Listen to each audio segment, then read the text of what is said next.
सोहळा आनंदाचा गजर विठुरायाचा अखंड हरिनाम सप्ताह मौजे जवळा खुर्द तालुका कळंब जिल्हा उस्मानाबाद दिनांक 15 डिसेंबर ते 22 डिसेंबर 2020 श्री तुलसी रामायण कथा तसेच अखंड हरिनाम सप्ताह विनीत समस्त ग्रामस्थ मंडळी मौजे जवळा खुर्द तालुका कळंब जिल्हा उस्मानाबाद प्रक्षेपण आपल्या आवडत्या मराठी हॉटस्पॉटवर जानकीला विदा केलेला आहे सज्जन हो जड अंतकरणाने रथाच्या जोपर्यंत रथाची धूळ दिसते तोपर्यंत जनक महाराज माता सुनैना वा उभे राहिलेत. धूळ दिसणंही बंद झाली आणि आता मात्र सर्व मिथिलावासी लोक घरी आलेत. सज्जना हो मिथिलेमध्ये आता जानकीचं नुसतं नाव जरी एखाद्या परिवारात एखाद्या घरामध्ये निघलं तरी सगळा परिवार रडायला सुरू करायचा. इकडे मुक्काम दर मुक्काम मजल दर मजल करत करत ही वरात अयोध्येमध्ये आली. आनंदाने सर्व अयोध्यावासी लोकांनी रामजीचं स्वागत केलेलं आहे. आनंदाचे दिवस बराबर निघून जाऊ लागले. सुदीन सोदिकल कंकण छोरे मंगल मोद विनोदन थोरे. हातामधले कंगण बांधलेले तो सोडण्याचा दिवस आला. तुलसीदासजी म्हणतात पुढे दशरथ महाराज विश्वामित्र बाबाला जाण्यासाठी परवानगी देत आहेत. पूजन केलं विश्वामित्राचं. बाबा नाथ सकल संपदा तुम्हारी मैं सेवक समेत सुतचारी.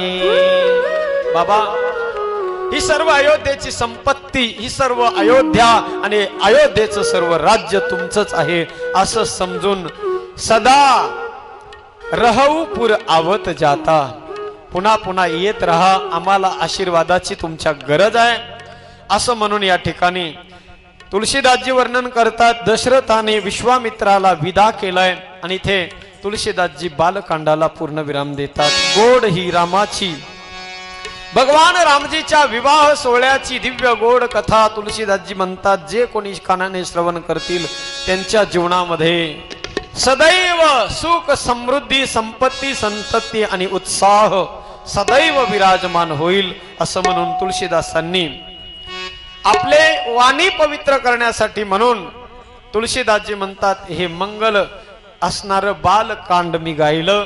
इथे बालकांडाला पूर्ण विराम करून अयोध्या कांडाला प्रारंभ होतो. तत्पूर्वी 2 मिनिट मोठ्या प्रेमाने सगळ्यांनी भजन करूयात.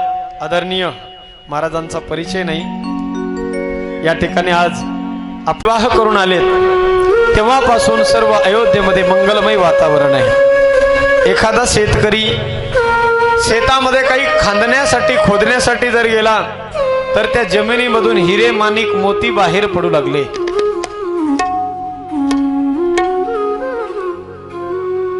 सगळीकडे आनंदाचं वातावरण त्या अयोध्येमध्ये.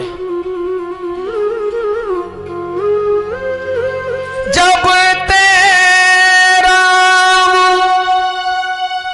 ब्याही घर आए नित नव मंगल मोद बनाए नित नव मंगल मोद बनाए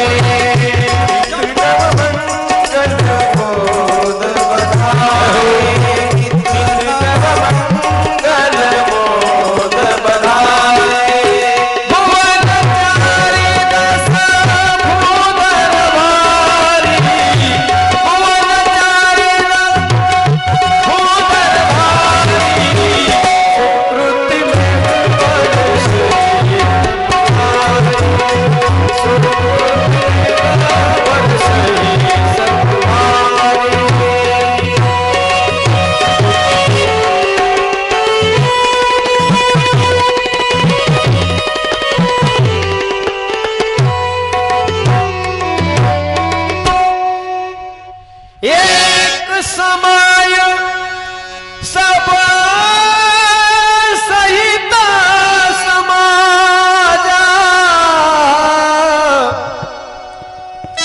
एक समय सब सहित समाजा राजसभा रघुराजो विराजा। एक दिवस राजसभा भरलेली आहे आणि भरलेल्या सभेमध्ये दशरथ महाराज त्या सभेमध्ये राजसिंहासनावर बसलेले असताना तुळशीदासजी वर्णन करतायत रामाचं आगमन त्या सभेमध्ये झालं। रामजीला पाहिलं राजा दशरथाने आणि भरलेल्या सभेमध्ये सिंहासनावर बसून राजा दशरथाने आपल्या हातामध्ये आरसा घेतला आणि आरशामध्ये आपलं तोंड पाहू लागले। कितपत योग्य आहे हो?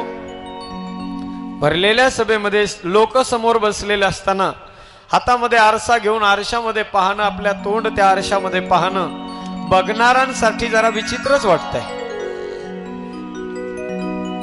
पण प्रत्येकानं पाहिलं पाहिजे आरशामध्ये। तुम्ही म्हणाल महाराज हे काही नवीन आहे का? रोज सगळे पाहतात। पण आरशामध्ये आपला चेहरा पाहण्यापेक्षा आरशामध्ये प्रत्येकाने आपल्या स्वतःला पाहिलं पाहिजे। राजा दशरथाने आरशात पाहिलं पण चेहरा नाही पाहिला, स्वतःला पाहिलं। मग स्वतःला पाहिल्यानंतर राजा दशरथाला दिसलं की कानाच्या पाठीमागे एक केस पांढरा झालेला दिसला। श्रवण समीप भये सित केसा मनहु जरठपन अस उपदेसा। पाहिलं राजा दशरथानं सज्जन आरशामध्ये स्वतःला तर कानाच्या जवळ एक पांढरा केस दिसला। एक केस पांढरा झालेला दिसल्याबरोबर डिसिजन राजा दशरथानं घेतलं। कोणतं?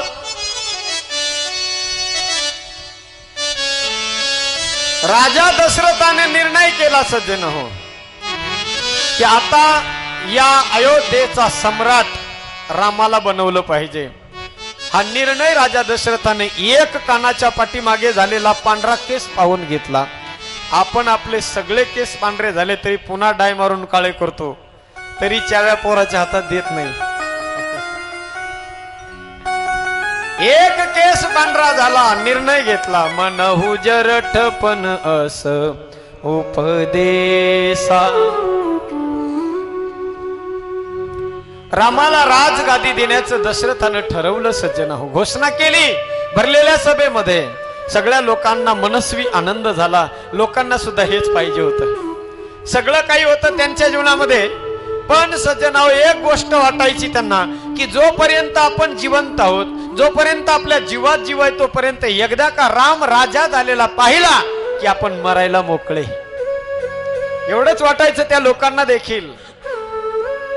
सज्जना हो, सबके मन अभिलाष अस सबही कहाई महेशु आप अछत जुबराज पद राम ही देहु नरेशु। रामाला राजा बनवावं दशरथ महाराजांनी एवढीच सगळ्यांची इच्छा होती। आणि आज घोषणा झाल्याबरोबर सगळी अयोध्या आनंदित झाली, सगळ्यांना आनंद झाला। तीच बातमी राजा दशरथानं वशिष्ठाला सांगितली। दशरथ महाराज तर बेहद खुश झाले। राजन, मी बऱ्याच दिवसापासून मी तुम्हाला म्हणल असं म्हणत होतो, पण माझी हिम्मत होत नव्हती। पण बरं झालं आज तुम्हीच तो विषय काढला। कधी करायचं रामाला राजा? बोला राजन। दशरथ महाराज विचारतायत, बाबा तुम्हीच सांगा कधी करायचंय मुहूर्त? वशिष्ठ महाराज म्हणतात, राजन अहो एवढं चांगलं काम करण्यासाठी मुहूर्त बघायची काय गरज आहे? अहो मुहूर्त त्या कामासाठी बघावा लागतो जे काम अमंगल आहे।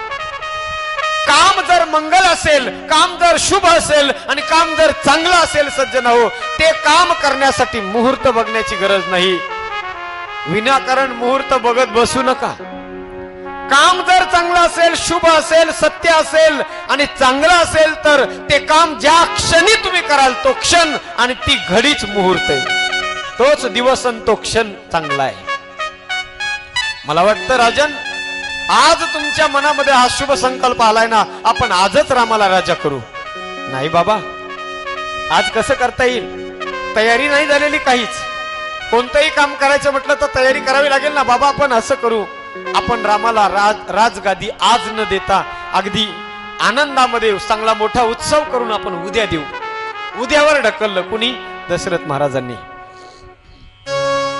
आणि आज आणि उद्या या 2 दिवसाच्या मधली जी रात्र आहे ना सज्जना हो, तीच रात्र काळ रात्र ठरली. आज घडी आज मनात आलं तर आजच करण्याऐवजी उद्यावर ढकललं. म्हणून तर म्हटलेलं आहे, कल करे सो आज और आज करे सो अभी. चांगलं काम लगेच माणसानं केलं पाहिजे. एखाद्या साधूने एखादा संत भेटला आणि त्याने जर सांगितलं पवित्र तुळशीची माळ गळ्यामध्ये घाला आणि आपलं जीवन धन्य बनून घ्या, हे जीवन पुन्हा येईल का नाही सांगता येत नाही. येणार आहे का नाही विचारा कोरोनामध्ये गेलेल्या लोकांना. साधूने जर सांगितलं, संतांनी सांगितलं की बस आजपर्यंत बरवे झाले आजीवरी, नाही पडलो मृत्यूचे आहारी. आजपर्यंत गेलो नाहीत, कोरोनात नंबर नाही लागला, सुखरूप बाहेर पडायला लागलो, धन्य आहेत आपण, भाग्यवान आहोत. आता इथून पुढे निर्णय करा, बस उरले ते हरी तुम्हा समर्पण. देवाला म्हणावं, देवा आता इथून पुढे जे काही आयुष्य आहे ते सगळं तुझ्यासाठीच, असं म्हणून जर जीवन जगलं ना सज्जन हो, तर मग मात्र काही अडचण नाही. मनाला समजावं त्याच क्षणी चांगली घडी. एखाद्या साधूने सांगितले ना, गळ्यात माळ घाला, पवित्र तुळशीची माळ गळ्यामध्ये घाला, नाही तर मेल्यावर कोंबडीचे पख तोंडात घालावे लागतील. मला कळत नाही सज्जन, ही लोकरीत, ही लोकांची परंपरा आहेच कशी कळत नाही. अरे जी माणसं उभ्या आयुष्यामध्ये एकदा सुद्धा देवाचं नाव कधी घेत नाहीत, परमार्थ त्यांना कधी माहिती नाही, आणि विनाकारण लोक विनाकारण आग्रह करतात, तो माणूस मेल्यानंतर विनाकारण त्याच्या तोंडामध्ये तुळशीचे पानं घालते. अरे काय भेटतं तुम्हाला त्याच्या तोंडात तुळशीचा पाला तुम्ही घालून? त्याची इच्छा नाही. त्याची इच्छा असताना जिवंत अक्कल जोपर्यंत त्याच्या जवळ होती तोपर्यंत त्याला कळालं नाही की तुळशीचा आश्रय आपण करावा. जी तुळस माझ्या परमात्म्याने आपल्या मस्तकावर घेतली, आपल्या कंठामध्ये धारण केली, विनाकारण नाही ना. तुळस सामान्य नाही सज्जन. मग त्या तुळशीचा पाला मेल्यावर जर याच्या तोंडात घातला, हो अगोदर सगळे कोंबड्याचे पक घातले पाहिजे मी म्हणतो. अरे आयुष्यभर कधी परमार्थ नाही, कधी तुळशीची माळ गळ्यामध्ये नाही. अरे जीवन काय पुन्हा भेटणार आहे का? कित्येक लोकांचा, कित्येक श्रीमंत लोकांचा नंबर कोरोनामध्ये लागला सज्जन हो. गडगंज श्रीमंत, ज्या व्यक्तीची 5,000 करोड रुपयाची प्रॉपर्टी होती, कोरोनामध्ये एक न्यूज आली होती. 5,000 करोड रुपयाच्या प्रॉपर्टीवाला मुंबईचा नगरसेवक ज्या वेळेला मेला ना, कोरोनाच्या पहिल्याच लाटीत गेला तो. ज्या वेळेला तो गेला सज्जना हो, त्या वेळेला ज्या लोकांसाठी 5,000 रुपये करोड रुपयाची प्रॉपर्टी त्यानं जमून ठेवली होती ना, असे 10 फूट सुद्धा जवळ गेले नाही त्याचे नातेवाईक लोक त्याच्या. ज्याची तुझ गुंती ते तुझ मोकली ती अंती. कोई कहता है पुत्र परिवार है मेरा, कोई कहता है कि माल खजाना है मेरा, मगर ये किसी ने ना कहा कि कब्र ठिकाना है मेरा. कोई कहता है पुत्र परिवार है मेरा, कोई कहता है माल खजाना है मेरा, मगर ये किसी ने ना कहा कि कब्र ठिकाना है मेरा. आपलं काय सज्जन हो या जगामध्ये. क्या भरोसा है इस जिंदगी का साथ देती नहीं ओ साथ देती नहीं ये साथ देती नहीं है किसी का क्या भरोसा है इस जिंदगी का हम रहे ना मोहब्बत रहेगी दास्ता अपनी दुनिया कहेगी नाम रह जाएगा नाम रह जाएगा नाम रह जाएगा आदमी का क्या भरोसा है इस जिंदगी का दुनिया है हकीकत पुरानी पुरानी चलते रहना है इसकी रवानी फर्ज पूरा करो फर्ज पूरा करो फर्ज पूरा करो बंदगी का क्या भरोसा है इस जिंदगी का राम कथेला टाइमपास समजू नका माय बाप हे संतांची वचन आहेत आपलं जीवन सुधरवण्याचा आपलं जीवन घडवण्याची वेळ पुन्हा येणार नाही शम्मा बुझ गई तो महफिल में रंग आया और जीवन बीत गया तो जीने का ढंग आया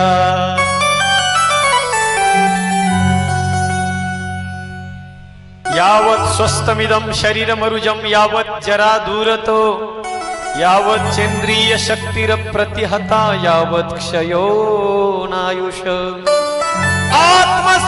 आत्मश्रेयसितावदेम विदुषां कार्यः प्रयत्नो महान् संदीप्ते भवने हि कूपखनने प्रत्युद्यम कीदृशः एकाच्या घराला आग लागली घर जळायला लागलं धावत गेला घरामध्ये टिकाव घेतला फावडं घेतलं अंगणामध्ये आला ना अंगणामध्ये येऊन खांदायला लागला शेजारी जमा झाली अरे काय करतोयस हो दिसत नाही का म्हणलं माझं घर जळतंय मग इथं अंगणात काय करतो मला माझं घर जळतंय इथं अंगणामध्ये मी आता या टिकावाने आणि या फावड्यानं मी वीर खोदतोय वीर खांदणार माझ्या विहिरीला पाणी लागणार मी त्याच्यात मोटार टाकणार आणि माझं जळत असलेलं घर मी विझवणार आहे हसायला लागले लोक त्याच्याकडे दादा अरे एवढी सगळी प्रक्रिया होईपर्यंत तुझं घर राहणार नाही जळून त्या घराचा कोळसा होईल दादा कोळसा होईल घर नाही राहणार पोत्यात कोळसे भरून कळंबला विकायला नेल्याशिवाय दुसरा काही मार्ग तुझ्या हातात राहणार नाही माय बाप या घराचे तरी कोळसे होतात या 3.5 हाताच्या घराचा कोळसा बी होत नाही चिमूटभर राख गांभीर्याने जीवनाचा कधीतरी विचार करावा घडी येत नाही सज्जन हो पुन्हा मी म्हणतो ईश्वराची फार मोठी करुणा आहे त्याची फार मोठी कृपा आहे ज्या ईश्वरानं आपल्याला इथं पाठवलं सगळं आपल्याला धनधान्य संपन्न बनवलंय बुद्धी ईश्वरानं आपल्याला दिली निर्णय घेण्याची क्षमता तुमच्या हातात दिली आहे आता तुम्ही ठरवायचंय तुमच्या जीवनाचं सोनं करायचंय का तुमच्या जीवनाची माती करायची ईश्वराने तुम्हाला स्वातंत्र्य दिलंय वेळ निघून गेल्यानंतर उपयोग नाही का बरशा पुनी कृषी सुखाने आणि समय चुके पुनी का पछताने बूंद से गई होत से नहीं आती निर्णय घेतला पाहिजे जीवनाचा खरा आनंद आणि खरा सुगंध परमार्थात आल्याशिवाय नाही कळत सज्जन हो. वेडे नाही माणसं आम्ही. वयाच्या 15व्या वर्षापासून परमार्थिक क्षेत्रामध्ये आलो आम्ही. घरदार सोडून दिलं. 15 वर्ष पुन्हा त्या घरादाराकडे पाहिलं नाही. खाली काहीकडे माग काय झालं आणि काय नाही, जे होईल ते होईल करता धरता तो परमात्मा आहे. तो करणार आहे सज्जन हो. काय आपल्या हातात आहे. एक एज्युकेटेड विद्यार्थी, विद्यालयामध्ये शिकणारा विद्यार्थी त्या काळामध्ये मनात वेगवेगळ्या संकल्पना होत्या की मोठं व्हायचं, शिकायचं, शिकून डॉक्टर बनायचं, चांगलं मोठ्या हुद्द्यावर जायचं, क्लास 1 अधिकारी बनायचं. पण एकीकडे परमार्थाचे संस्कार होते, एकीकडे परमार्थाचे संस्कार आणि एकीकडे मनाचा अधिकार. मनाच्या अधिकाराला दाबलं सज्जन हो परमार्थाच्या संस्काराने, आणि शेवटी ही वाट मिळाली. त्या काळामध्ये 2005 ला संस्कृत MA करून कुठंतरी एखाद्या कॉलेजवरती सिलेक्टही झालो असतो मी.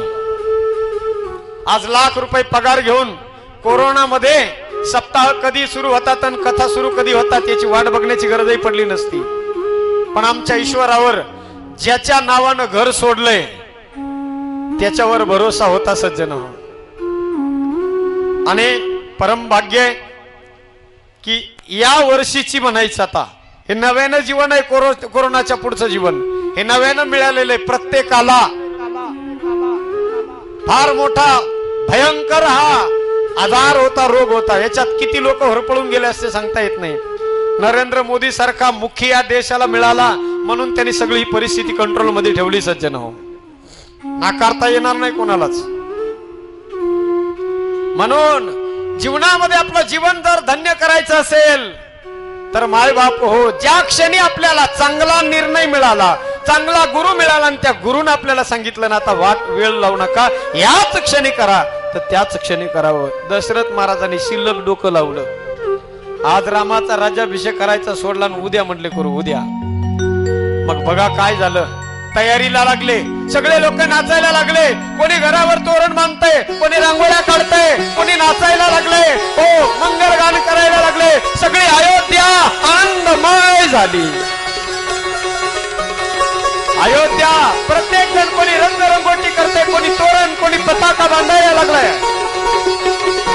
आणि त्याच वेळेला स्वर्गामध्ये त्या रात्री, आजच्या आणि उद्याच्या मधली जी रात्र आहे त्या रात्रीमध्ये गणित बदलले सगळे. काय झालं. स्वर्गामध्ये मीटिंग भरली. देवता लोकांची मीटिंग भरली स्वर्गामध्ये. देवता लोकांनी मीटिंग घेतली. म्हणले जर उद्या राम राजा झाला, राम जर उद्या राजा झाला तर राम वनवासाला जाणार नाही. आणि जर राम वनवासाला नाही गेला तर रावणाच्या बंदिस्त असलेल्या बंदी शाळेतून देवता लोकांची सुटका होणार नाही. मग देवता लोकांनी आपला स्वतःचा स्वार्थ सिद्ध करण्यासाठी सरस्वतीला बोलवलं.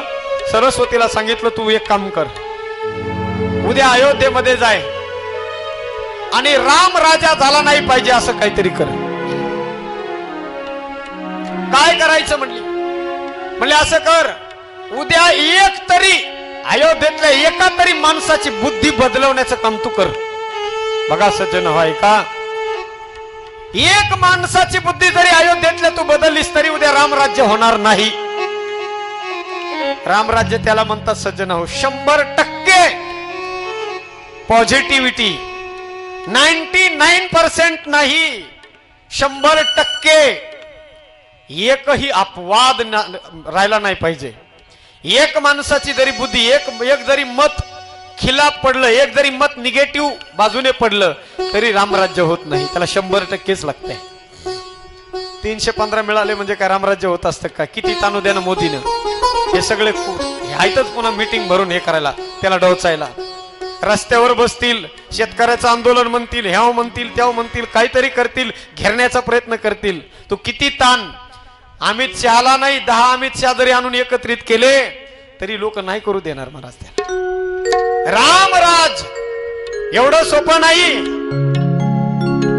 रामराज्य राज्य होण्यासाठी एक बी माणूस विरोधात लागत नाही. एक बी 100% माणसं ज्या वेळेला पॉझिटिव्ह देव सरस्वती म्हणू लागली देवता लोकांना, अरे तुम्हाला काय झालं तरी काय? अरे का म्हणून तुम्ही विनाकारण त्या अयोध्यावासी लोकांच्या सुखामध्ये त्यांच्या आनंदामध्ये विघ्न टाकण्याचं काम तुम्ही का करत आहात? अरे देवता लोकांनो, नाही एखाद्याचं चांगलं करता आलं नका करू, पण वाईट मात्र कधीच करू नका. नाही एखाद्याच्या दुखावर मला मानून लावता आला नका लावू, पण त्याच्या दुखावर त्याच्या जखमेवरती मीठ चोळण्याचं काम तरी का करता? नाही एखाद्याला झोपडी बांधून देता आली नका बांधू, पण ज्यानं बांधली आपल्या पुरुषार्थाने प्रयत्नाने त्याच्या झोपडीला आग लावण्याचं काम का करावं? भला किसी का कर न सको तो बुरा किसी का मत करना, पुष्प नहीं बन सकते तो तुम कांटे बन कर मत रहना. भला किसी का कर न सके तो बुरा किसी का मत करना, पुष्प नहीं बन सकते तो कांटे बन कर मत रहना, कांटे बन कर मत रहना. बन न सको भगवान अगर तुम कम से कम इंसान बनो, नहीं कभी हैवान बनो तुम, नहीं कभी शैतान बनो.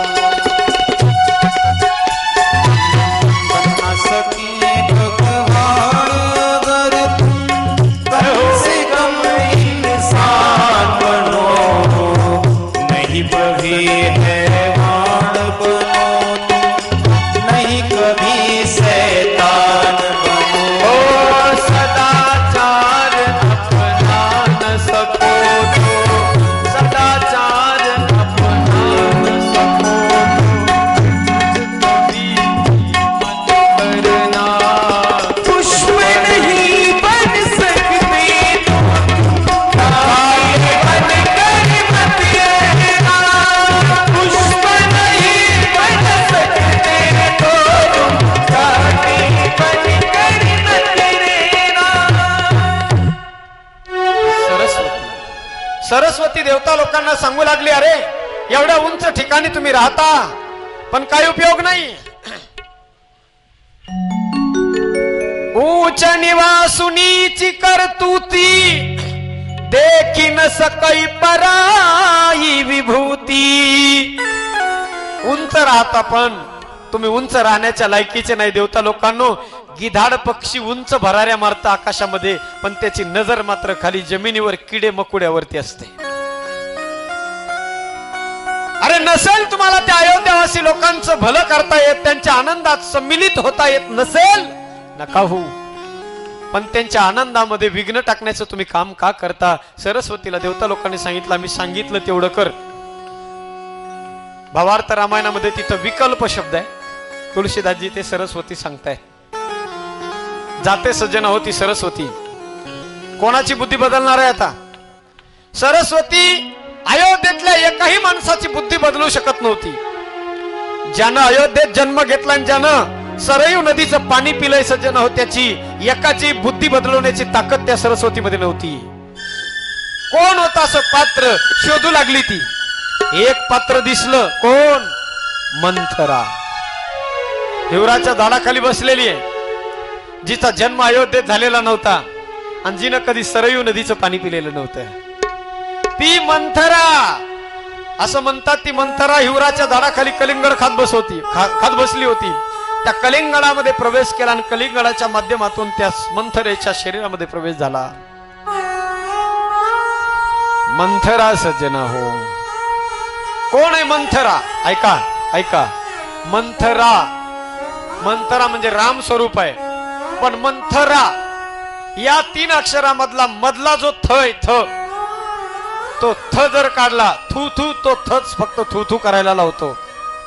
नाहीतर ती राम स्वरूप आहे. मंथरा हे नाव पलटी करा, मंथरा, आणि त्यातला मधला थ काढून घ्या आणि पलटी करा. काय झालं? राम. राम स्वरूप आहे ती. पण मधला जो थ आहे ना तो थू थू करायला लावतो सज्जन हो त्या मंथरेला. मंथरा गेली, पाहू लागली सगळीकडे उत्साहाचं वातावरण आहे. कोणी रांगोळ्या काढतंय, कोणी सडा संमार्जन करतंय, कोणी तोरण बांधू लागलं, कोणी पताका लावू लागलं, कोणी रंगरंगोटी करू लागलं. सगळे अयोध्या लोक आपल्या आपल्या मस्तीमध्ये पाहिले त्या मंथरेनं. विचारू लागली मंथरा, अरे आज काय होणार आहे अयोध्येत? पूछे सी लोगन काहू छाहू, राम तिलक सुनि भाऊर दाहू. लोकांना विचारू लागली मंथरा. लोकांनी सांगितलं, अगं मंथरे, राम राजा होणार आहे, राम राजा, रामाचा राज्याभिषेक होणार आहे आमच्या. राम राजा म्हणल्यावर गेली सज्जन हो, जशी ऐकलं शब्द आणि तशी ती मंथरा गेली डायरेक्ट कैकेयीच्या दरबारात. कैकेयीला सांगू लागली, अगं कैकेयी, तुला काही माहितीये का? म्हणे काय? अगं मी आज असं ऐकलंय की उद्या महाराज रामाला राजा करणार आहेत. अगं काय म्हणतेस मंथरे? माझा राम राजा होणार, माझा राम राजा होणार, माझा राम राजा होणार. सगळ्या लोकांना सांगू लागली, नाचायला लागली सज्जन होती कैकेयी. एवढा आनंद झाला, एवढा आनंद झाला, कारण रामावर कैकेयी सारखं प्रेम दुसरं कोणीच करत नव्हतं. एवढं ती कैकेयी प्रेम करायची. नाचायला लागली कैकेयी. मंथरा म्हणते, थांब, जास्त आनंद व्यक्त करू नकोस. हे कैकेयी, जास्त माणसाच्या जीवनात आनंद झाला की तो आनंद दुःखाला कारणीभूत होत असतो. जास्त आनंदी होऊ नकोस. ऐक, तुला कधी कळालं राम राजा होणार आहे म्हणून? कधी म्हणून काय? अगं आत्ताच तूच तर सांगितलंस राम राजा होणार. बस ऐक. अगं फार भोळी आहेस तू कैकेयी.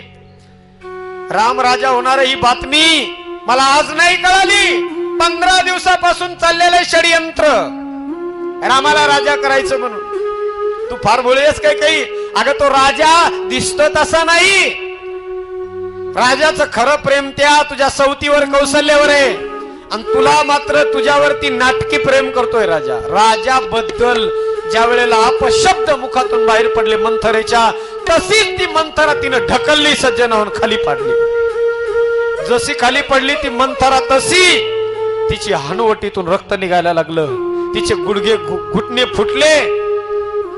तसंच रडत रडत ती मंथरा म्हणू लागली, अगं कैकेयी, उद्या राम राजा झाला काय, आणखी कोणी झालं काय, मला काय भेटणार आहे?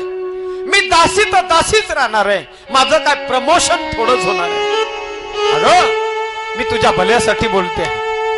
ऐक कैकेयी, मला तुझ्यासोबत तुझ्या बापानं फक्त तुझं कल्याण व्हावं यासाठी पाठवलं. जोपर्यंत या मंथरेच्या शरीरात शेवटचा श्वास आहे तोपर्यंत कैकेयी तुझं वाईट मी होऊ देणार नाही. अगं ऐक कैकेयी, 15 दिवसापासून राजाचं हे कटकारस्थान चाललेले. नारदरा ऐक, लक्ष देऊन ऐक माझं. राम उद्या राजा होणार आहे.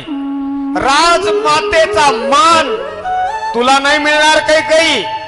राजमातेचा मान मिळणार आहे तो कौशल्येला. राजमाता कौशल्य होणार आणि त्या राजमातेची सेवा तुला करावी लागणार आहे. कैकेयी तुझ्या सवतीची सेवा करावी लागेल. सवती मत्सर जागा करून दिला, तिच्या डोक्यात घातला सज्जन हो मंथरेने. तुला तुझ्या सवतीची सेवा करावी लागेल आणि तुझा मुलगा भरत, त्याला रामाची सेवा करावी लागेल. तुम्ही दोघांनी मायलेकरांनी त्यांची दोघा मायलेकरांची सेवा जर नाही केली तर कैकेयी राजा तुम्हाला देशातून बाहेर हाकलून देणार आहे.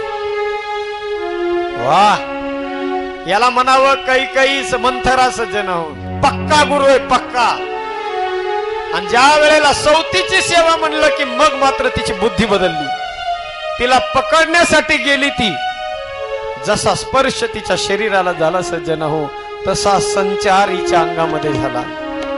कैकेयी मंथरे, अगं बरं झालं तू मला भेटलीस. सांग म्हणताय, तू म्हणशील तसं आता मी करायला तयार आहे. तू जर म्हणत असशील की तुझ्या मुलाला घेऊन तू विहिरीत उडी मार तरी मी मारायला तयार आहे. बोल काय करू? बस काहीच नको करू.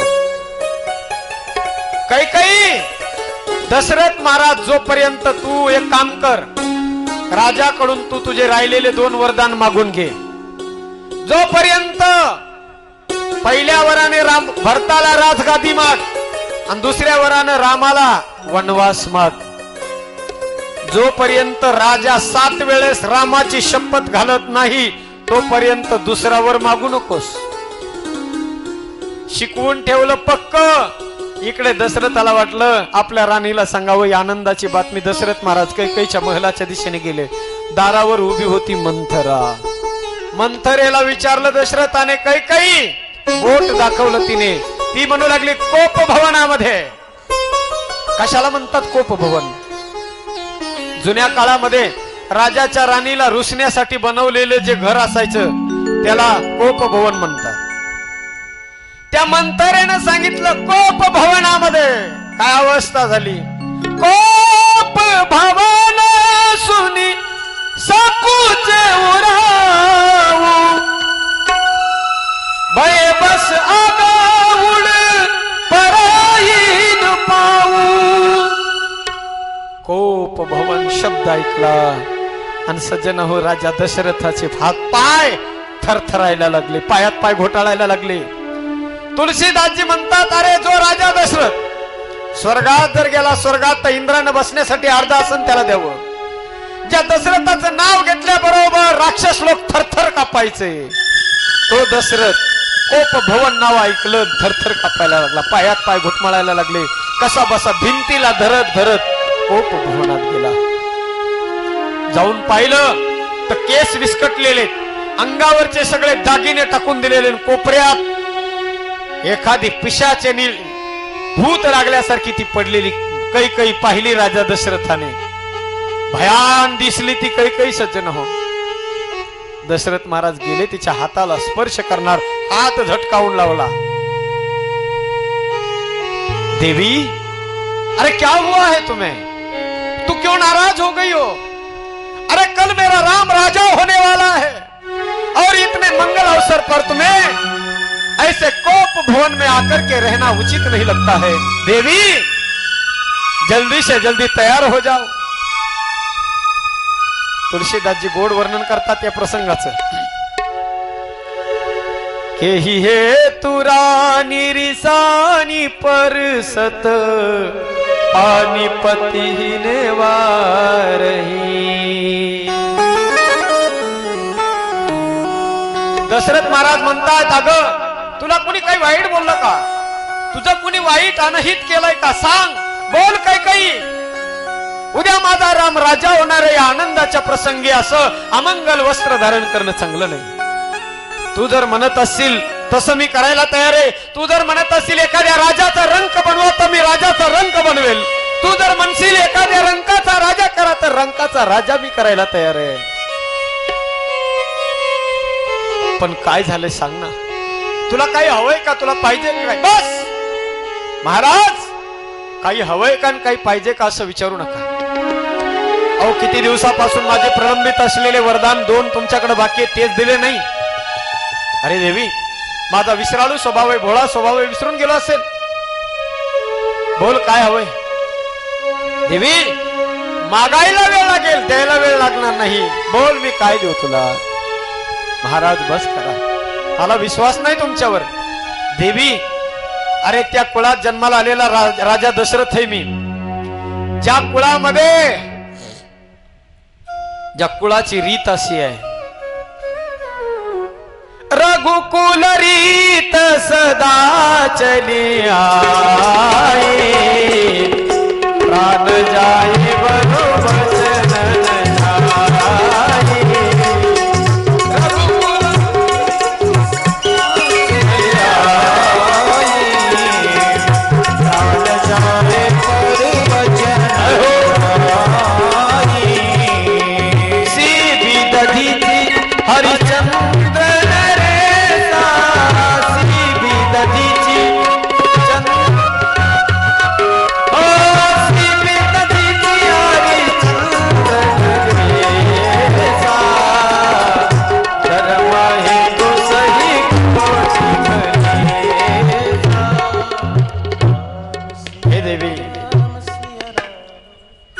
पूर्ण करण्यासाठी आमच्या कुळातल्या शिबी राजानं आपल्या मांडीचं मांस कापून तराजूत टाकलं होतं, कबुतराचे प्राण वाचवण्यासाठी. आमच्याच कुळातल्या राजा हरिश्चंद्राने स्वप्नात दिलेलं राज्य सत्यामध्ये जागृतीत देऊन टाकलं होतं. त्या वंशातला राजा आहे मी. बोल देवी, मागायला वेळ लागेल, द्यायला लागणार नाही. महाराज देणार म्हणे, हो देणार. बोल. मग मागायला सुरुवात करते. सुनाऊ पान प्रिय भावत जी का देहू एक बार भरत ही टीका.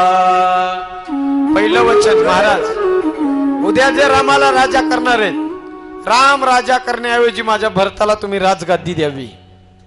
ठीक आहे देवी, दिली. दिलं वचन. दुसरं वचन माग. मागहू दुसर बर कर जोरी पुरवहुनाथ मनोरथ मोरी. बघा, पहिलं वचन तिने मागितलं, पण दुसरं वचन मागत असताना हात जोडलेत तिने. काही हात जोडलेत, हात. आणि हात जोडून तिला माहिती, पहिलं वरदान जसं सहज दिलं तसं दुसरं वरदान सहज नाही भेटणार. मागहू दुसर बर कर जोरी पुरवहुनाथ मनोरथ मोरी. दुसरं वरदान महाराज देणार म्हणे, हो देणार. मला विश्वास नाही वाटत. अगं देवी, रामाची 7 वेळेस शपथ घेऊन सांगतो, मी तुझे मागशील ते द्यायला तयार आहे. बोल. मग मागू लागली. दुसरं वरदान. तापस वेश विशेष उदासी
मागितलं. तापस वेश, तपस्व्याचा वेश धारण करून विशेष उदासीनते सहित रामाला 14 वर्ष वनवास. वनवास शब्द ऐकला सज्जन हो, आणि राजा दशरथाच्या पायाखालची माती सरकली. राम वनवास. अर्धी चौपाई जिकडे पाहिल तिकडून ऐकायला यायला लागली. राजा दशरथाचं डोकं गरगर गरगर फिरायला लागलं. राम वनवास, राम वनवास, एवढा शब्द ऐकायला यायला लागला. देवी, अगं तू हे काय बोलतेस? रामाला वनवास? तू ज्या रामावर तू प्राणापेक्षा जास्त प्रेम करतेस त्या रामाला वनवास देतेस? बस महाराज, मला बाकी काही सांगू नका. माझे वरदान 2 पाहिजे. अरे देवी, तुझ्या भरताला राजगादी मागितलीस त्याचं वाईट नाही वाटलं, पण ऐक देवी, अरे आपल्या स्वतःच्या भरताला राजगादी मिळण्यासाठी दुसऱ्याच्या रामाला वनवास का? अरे दुसऱ्याच्या रामाला तू वनाला का पाठवतेस देवी? जरा विचार करून माग. माझी मस्करी तर करत नाहीस ना? नाही महाराज, मागणं होत देणं होत नव्हतं तर मागायला कशाला लावलं? तेव्हा त्यालाही सांगत होते आमच्या कुळाची परंपरा आहे म्हणून. आता कुठे गेली तुमची ती परंपरा? वरदान द्या महाराज. अरे देवी, तू काय बोलतेस असं? दशरथ महाराज तिला विचारू लागले. ती म्हणते, महाराज मला याच्या पलीकडे काही तुम्हाला बोलण्याची इच्छा नाही. जे वरदान मागितले ते वरदान देऊन टाका. दशरथ महाराज पुन्हा पुन्हा म्हणतायत, देवी तू विचार कर. बस महाराज, अहो माझ्या मुलाला, माझ्या भरताला मी राजगादी मागितली आणि तुमच्या डोळ्यात पाणी यायला सुरुवात झाली. अहो मी काय तुमची पत्नी नाही का? भरताला काय बाजारातून विकत आणलाय का?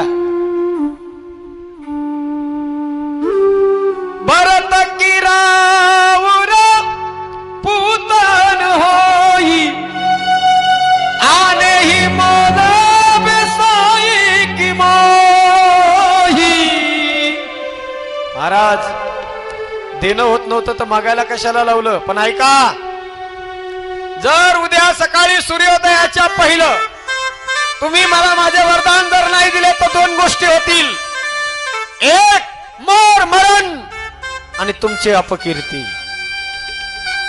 उद्याच दिवसा सकाळी सूर्योदयाच्या पहिलं माझा मृत्यू होईल आणि संपूर्ण जगात तुमची अपकीर्ती पसरेल. बोला, काय करावं कळेना. कैकेयीचा एक एक शब्द राजा दशरथाला बाणाप्रमाणे लागू लागला. सज्जन हो, राम राम राम रटत रटत राजा दशरथाने रात्र काढली. रात्र, दुसऱ्या दिवशी सकाळ झाली. सूर्योदय झाल्याबरोबर रामचंद्र भगवान की जय, रामचंद्र भगवान की जय जयकारा सुरू झाला. सगळीकडे जयघोष सुरू झाला. आज राम राजा होणार आहे. सगळे लोक पहाटच उठले. पहाटच उठून सगळ्यांनी तयार केली. सगळी तयारी झाली आहे. दारामध्ये आलेत लोक, पण मनात विचार करू लागले, आता 8 वाजले, सूर्य वरती आलाय. लोक मनात विचार करू लागले, काय झालं असेल? का उठला नसेल आमचा अन्नदाता? एरवी पहाटे ब्रह्म मुहूर्तावर उठणारा आमचा अन्नदाता आणखी 8 वाजले, दिवस वरती उगवलाय, तरी आणखी उठला नाही. काय झालं असेल? सुमंताला सांगितलं, सुमंता तू जाऊन बघ. सुमंत गेला. सुमंताने सगळी हकीकत पाहिली. कैकेयीने सांगितलं, सुमंता रात्र घातलीये, महाराजांनी फक्त राम राम म्हणतायत, काय कारण आहे ते रामालाच घेऊन या, म्हणजे कळन तुम्हालाही. सुमंत महाराज जातात, रामाला बोलून आणलं. जय जीव म्हणून प्रणाम केला रामजीनं दशरथ महाराजांना. हे तात, आपका बड़ा पुत्र राम आपको प्रणाम करता है. हे तात, क्या हुआ है आपको? बाबा, अहो बाबा, एक नाही 4 पुत्र तुमच्या पाठीशी असताना तुमची आजी दयनीय अवस्था पाहून मन हेलावून जात आहे. अहो नेमकं कोणत्या गोष्टीचं तुम्ही मनावर घेतलंय? काही काम असेल तर आम्हाला सांगा. आम्ही 4 पुत्र आहोत तुमचं काम करण्यासाठी. तुम्ही मनाला लागून घेऊ नका. झालं काय हे तरी सांगा. राजा दशरथाच्या मुखातून एक शब्द निघत नाही. सज्जन, शेजारी बाजूला कैकेयी बसलेली आहे. आई, तू तरी सांग काय झालंय? अरे रामा, झालं काहीच नाही. रात्र काढली तुझ्या महाराजांनी, राम राम राम म्हणतायत नुसतं. बस किरकोळ कारण आहे. एक, पहिल्या वराने मी भरताला राजगादी मागितली. आई, किती आनंदाची गोष्ट आहे ग. मला सुद्धा हेच वाटत होतं, माझा राज्याभिषेक होण्याऐवजी माझ्या भरताचा, माझ्या प्राणप्रिय भरताचा राज्याभिषेक व्हावा असं मला वाटत होत. बरं झालं आई, तू चांगलं मागितलंस. आणि हा दुसरं वरदान मागितलंय.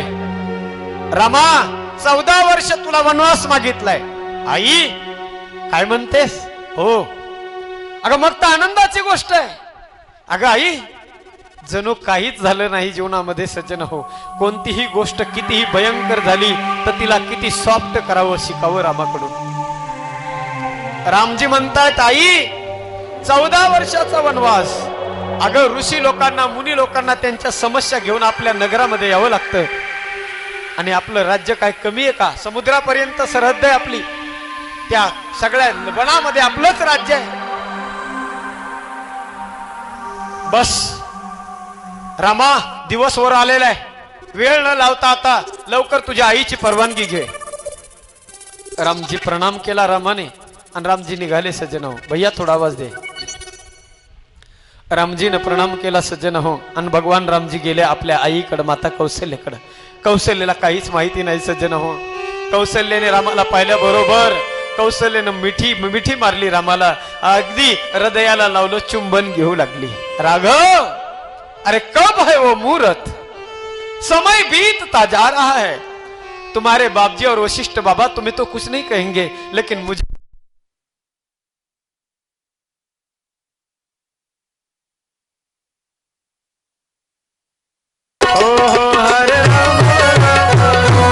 जातात. कौशल्याला सर्व हकीकत समजली. जड अंतकरणाने कौशल्याने भगवान रामजीला निरोप दिला. तेवढ्यामध्ये जानकी येते. जानकी सुद्धा मनात विचार करू लागली, माझं काय होणार. जानकीलाही परवानगी मिळाली. आणि नंतर लक्ष्मणजी येत आहेत. लक्ष्मणाला वाटलं मला रामजी इथं सोडून जातात की काय. लक्ष्मणजी विनंती करतायत की मला सुद्धा तुमच्या सोबत घेऊन या. रामजी म्हणतात, लखन भैया, अरे मैं 14 साल के लिए बन जा रहा हूं. यहां माता और पिता की सेवा करना पुत्र का कर्तव्य होता है, परम कर्तव्य होता है. बेटा लखन, जिस पुत्र के जीवन में माँ बाप की सेवा होती है उसको धर्म अर्थ आदि कामादि चारों पुरुषार्थ उसे प्राप्त होते हैं और उसकी कीर्ति पूरी दुनिया में फैल जाती है. बेटा लखन, माँ बाप की सेवा करना पुत्र का कर्तव्य होता है, पुत्र का धर्म होता है. मैं 14 साल के लिए बन जा रहा हूं. भैया लखन, तू सेवा करना. लक्ष्मण जी म्हणतात, भैया ये क्या कह रहे हो तुम, ये किसे बोल रहे हो. अरे भैया, इस लखन को तुम बोल रहे हो, जिस लखन को तुम बोल रहे हो ना कि माँ बाप की सेवा करनी चाहिए, माँ बाप की सेवा में सब कुछ होता है, माँ बाप की सेवा करना पुत्र का धर्म होता है. बाप प्रभु, लखन जी कहते हैं कि भैया मुझे नहीं पता, प्रभु मुझे नहीं पता कि धर्म क्या होता है, कर्म क्या होता है, ये पुरुषार्थ क्या होता है, मुझे कुछ पता नहीं है. नहीं चाहिए मुझे ऐसी कीर्ति, नहीं चाहिए मुझे ऐसी प्रतिष्ठा प्रभु. और हाँ, मुझे कहां पता है प्रभु कि मेरे माँ बाप कौन है. मुझे तो बचपन से यही सिखाया गया है कि तात तुम्हारा मातु देही, पिता राम सब भांति स्नेही. तात तुम्हारा मातु देही. प्रभु, मुझे यही सिखाया गया है कि मेरी माँ वैदेही है और मेरे पिता प्रभु तुम हो. और यदि मेरी माँ वैदेही और मेरे प्रभु, मेरे पिता प्रभु बन जा रहे हैं, तो आप ही बताओ प्रभु, इस लखन का इस अवध में क्या काम है. और इसके बाद भी यदि तुमने मुझे यहाँ अवध में रहने के लिए मजबूर कर दिया तो सुन लो, हे मालिक, तुम्हें विदा करने के लिए सरजू तक मैं आऊंगा और तुम सरजू से आगे निकलने के बाद उस सरजू नदी में, सरजू में कूद करके मैं मेरी जान दे दूंगा. भैया, तुम्हारे बिना ये लखन नहीं रह सकता. नाविलाज झाला सज्जन हो रामजीचा.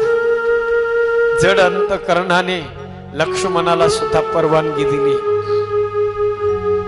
आज माता कौशल्य आपल्या डोळ्या देखत आपला सगळा संसार उद्ध्वस्त होत असताना पाहत होती. सज्जन हो, प्राणप्रिय राम वनाला जात होता आणि सगळी तयारी झाली.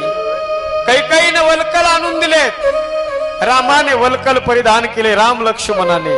ज्या वेळेला वल्कल कैकेयीच्या हातात, जानकीच्या हातात कैकेयी देऊ लागली, वशिष्ठ महाराजांनी सांगितलं, थांब कैकेयी, जानकीच्या हातामध्ये वल्कल देण्याचा अधिकार तुझा नाहीये. तू वनवास रामाला दिलायस, जानकीला नाही. सज्जन हो, रामजीने वल्कल परिधान केले. सगळे अयोध्या गळगळ गळगळ, अयोध्येच्या डोळ्यातून अश्रूच्या धारा आहेत. अयोध्यावासी लोक मनात विचार करू लागले, कोणता दिवस आम्ही पाहणार होतो आणि काय पाहण्याची वेळ ईश्वराने आमच्यावरती आणली आहे. यहाँ उम्मीदों की दुनिया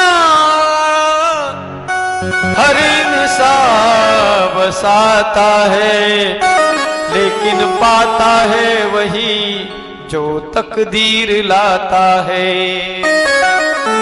जीवन त्याचं नाव आहे सज्जन हो.